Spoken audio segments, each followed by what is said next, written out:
Alors je grossis un petit peu le trait, c'est vrai, mais le seul et unique paramètre qui fait que quand je tourne des vidéos, elles ne ressemblent pas à ça, mais à ça, ce n'est ni mon objectif, ni la qualité de mon boîtier. Non, non, non, non, c'est...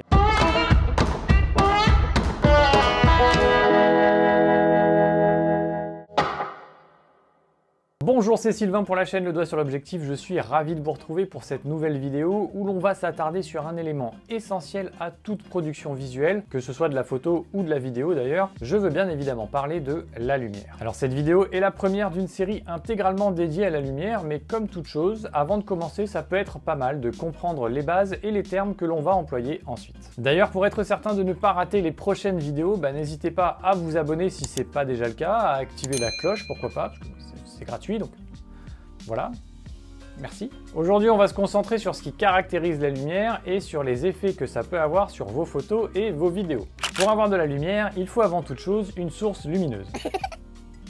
Cette source, elle peut être soit petite, soit très large. Plus une source va être petite et plus elle va produire une lumière qu'on va qualifier de dure, et plus elle sera large, plus la lumière sera dite diffuse. Une lumière dure, ça va produire des ombres très marquées, bien nettes, avec un fort contraste. On va alors avoir des zones très sombres et du coup avoir assez peu de texture et de détails dans nos ombres. Cette lumière va également énormément marquer les reliefs. Alors ça peut avoir un côté très graphique quand on fait de la photo d'architecture ou de rue par exemple. Par contre, ça va aussi avoir tendance à faire ressortir les défauts du visage en photo de portrait. Avec une lumière diffuse, au contraire, les reliefs vont être adoucis et les ombres vont être plus nuancées, plus floues. Du coup, on va récupérer des détails et de la texture dans les zones d'ombre et on va avoir une lumière plus flatteuse pour les visages et qui va marquer plus subtilement les reliefs des paysages, comme par exemple pendant les levées ou les couchers de soleil. Pour vous donner un exemple très concret, le soleil par beau temps en pleine journée va produire une lumière très dure, alors qu'un ciel nuageux va au contraire produire une lumière diffuse. Attends, le soleil, boule de feu avec un rayon de 700 000 km, donc dans le genre grosse source, on peut pas mieux, c'est une lumière dure. Ah oui, donc en fait c'est en astronomie que t'es calé. D'accord. En fait, on va plutôt regarder la taille apparente de la source. Du coup, effectivement, même si le soleil est super gros, vu qu'il est très éloigné, 150 millions de kilomètres. Très éloigné, il apparaît comme un simple point, un spot dans notre ciel. Du coup, c'est une petite source apparente et donc une lumière dure. De manière générale, plus vous allez éloigner la source lumineuse de votre sujet, plus elle va paraître petite et donc produire une lumière dure. Au contraire, plus vous allez l'approcher, plus elle va apparaître grosse et donc produire une lumière diffuse. Ok, mais pour le ciel nuageux, ta source lumineuse, c'est toujours le soleil. Pourquoi d'un coup la lumière, elle devient diffuse ? Parce que pour rendre une lumière plus diffuse, on peut soit agrandir la source, comme par exemple avec un panneau LED ou alors un plat à tarte, soit mettre quelque chose d'opaque devant la source qui va laisser passer la lumière mais qui va en même temps casser les rayons lumineux. Dans notre cas, ce sont les nuages, mais en studio, ça peut aussi être un diffuseur, une softbox, un drap blanc, un rideau de douche ou même une housse à vêtements de chez Ikea qu'on aurait modifié. Du coup, c'est ce qui se place devant la source qui devient une nouvelle source lumineuse, plus large et donc avec une lumière plus diffuse. Alors il y a aussi une autre manière de diffuser la lumière et c'est en la réfléchissant sur une surface plus large. Par exemple, je peux utiliser un spot avec une lumière très dure, mais faire réfléchir la lumière sur un mur blanc ou le plafond pour la diffuser dans la pièce. L'autre caractéristique qui revient souvent quand on parle de lumière en photo ou en vidéo, c'est la température. Quand on parle de température de couleur, on parle en fait de l'échelle de Kelvin, en référence à Lord Kelvin ou William Thomson de son vrai nom, qui est une échelle de température dite absolue dans laquelle 0 Kelvin correspond à la plus petite température possible dans l'univers, à savoir moins 273,15 degrés Celsius. Moi aussi je peux être précis. Le rapport avec la photo ? J'y viens. Le principe de la température de la couleur, c'est que l'on va observer la lumière émise par un corps noir parfait sous l'effet d'une force thermique. Tu prends un truc noir, tu le chauffes et tu regardes sa couleur en fonction de la température. Si on chauffe un bout de métal par exemple, au début il ne brille pas, et puis plus on va le chauffer, plus il va commencer à émettre une lueur rouge d'abord, et puis jaune, et enfin blanche, chauffée à blanc, tout ça. Et ben c'est le principe de la température de la couleur. Du coup par exemple sur cette échelle on va retrouver à 1000 Kelvin la lave en fusion, à 3200 Kelvin nos vieilles ampoules à incandescence, à 5600 Kelvin par convention c'est la lumière du soleil, et à 9000 Kelvin ça va être un arc électrique par exemple. Je vois toujours pas ce que ça m'apporte de connaître la température de la couleur.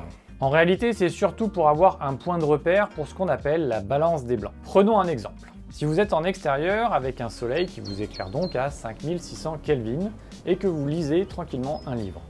Le papier de ce livre va vous paraître blanc. Si maintenant vous rentrez chez vous et qu'après un moment, vous reprenez la lecture de votre bouquin, mais cette fois-ci éclairé par une lampe de chevet qui éclaire plutôt à 3200 Kelvin, donc une lumière un petit peu plus orange, le papier vous semblera quand même blanc. Pourquoi? Tout simplement parce que votre cerveau sait que ce papier est blanc, il doit être blanc. Du coup, il fait la balance des blancs automatiquement. Mais vu que votre appareil, c'est pas votre cerveau, il est un petit peu moins efficace sur le sujet. Du coup, il va falloir l'aider un petit peu en lui indiquant ce qui doit être blanc. C'est le principe de la balance des blancs. Alors, on peut faire le fainéant et utiliser la balance des blancs automatique. En règle générale, ça marche très bien. Dans ce cas-là, l'appareil va essayer d'estimer tout seul la température de l'éclairage, ou alors on lui indique manuellement quel type de lumière est en train d'éclairer la scène. Par exemple, si vous cliquez sur l'icône avec la petite ampoule, il va régler la température sur 3200 Kelvin. Le petit soleil, ce sera plutôt 5600 Kelvin, etc., etc.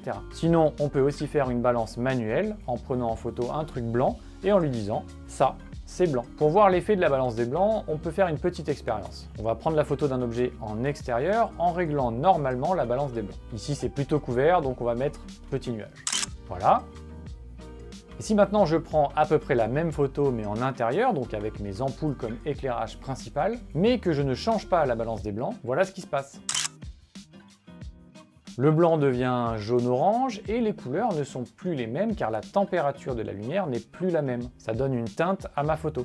Si maintenant je retourne dans mes réglages et que je règle ma balance des blancs en conséquence, mon blanc redevient blanc et mes couleurs redeviennent plus neutres, plus fidèles. D'ailleurs, en parlant de couleurs, bon, alors je vais certainement en achever certains en disant ça, mais en vrai, le blanc n'existe pas. Un petit peu comme le rose d'ailleurs. En fait, c'est une invention de notre cerveau. Pour preuve, il n'y a pas de blanc dans les couleurs de l'arc-en-ciel. Je ne sais pas si c'est une preuve, mais... Le blanc, c'est en fait un assemblage de couleurs. Avec la lumière issue de corps chauds, donc comme une bougie, le soleil ou les ampoules à incandescence, toutes les couleurs du spectre lumineux vont être progressivement utilisées pour faire du blanc. Un blanc qui va varier en fonction de la température de la source, on l'a vu, mais un blanc quand même. Par contre, quand on commence à utiliser de l'éclairage artificiel, type LED ou à fluorescence, qu'on appelle à tort les néons, bah là on peut plus vraiment parler de température de la source lumineuse. Un panneau LED, ça reste froid. Ce qui se passe, c'est que dans le cas des néons ou des LED, la lumière ne provient plus de la chaleur d'un objet, mais d'une réaction chimique dans le cas des tubes fluorescents, ou électro-quasi-quantique dans le cas des LED. Dans les deux cas, pour une température de lumière donnée, le mélange de couleurs qui donnera du blanc sera différent d'une source à l'autre. Donc tu es en train de me dire que si j'ai un tube néon et un panneau LED et que les deux m'éclairent à 5600 Kelvin, j'aurai du blanc, mais que les deux blancs ne seront pas faits de la même manière. C'est exactement ça. Ok, mais du blanc, c'est du blanc, ça va changer quoi? Bah, ça va changer que si dans mon mélange de couleurs, j'ai une prédominance de vert, comme c'est souvent le cas dans les lumières un peu bas de gamme, on se retrouve avec une légère teinte verdâtre sur toute l'image. Vous savez, le teint d'hôpital, c'est le résultat d'un éclairage avec des tubes fluorescents pourris. Du coup, en fonction de la qualité du blanc, on va avoir des couleurs qui seront plus ou moins fidèles à ce que l'on aurait à la lumière du soleil qui reste notre référence universelle. Ah, mais c'est pour ça que quand j'achète des fringues dans certains magasins, une fois que je suis dehors, ça n'a plus la même couleur. Oui, par exemple. Et du coup, on fait comment? Eh bien, en photo ou en vidéo, pour savoir si une source lumineuse a un bon rendu des couleurs, on se base sur l'IRC pour indice de rendu des couleurs, ou CRI pour Color Rendering Index en anglais. Cet indice permet de mesurer à quel point une lumière artificielle peut restituer les nuances de couleurs. Un indice de 100, ça va correspondre à la lumière du soleil, et en dessous de 90, on va considérer que le rendu est plutôt médiocre. Dans la plupart des cas, pour des lumières qui sont vraiment prévues pour la photo ou la vidéo, on trouve assez facilement des lampes avec des IRC supérieurs à 95.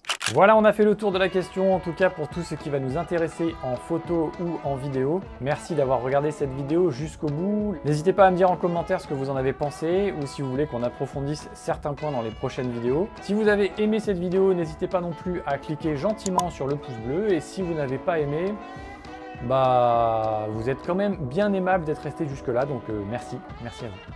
Je vous dis à très vite pour une prochaine vidéo. D'ici là, sortez tant que vous le pouvez pour prendre des photos, faites-vous plaisir et prenez soin de vous. Ciao! Ça c'est cadeau quand tu te rends compte que tu n'as pas appuyé sur le bouton enregistrer. Eh ben c'est pas grave, hein. On va recommencer. Le seul paramètre qui va changer...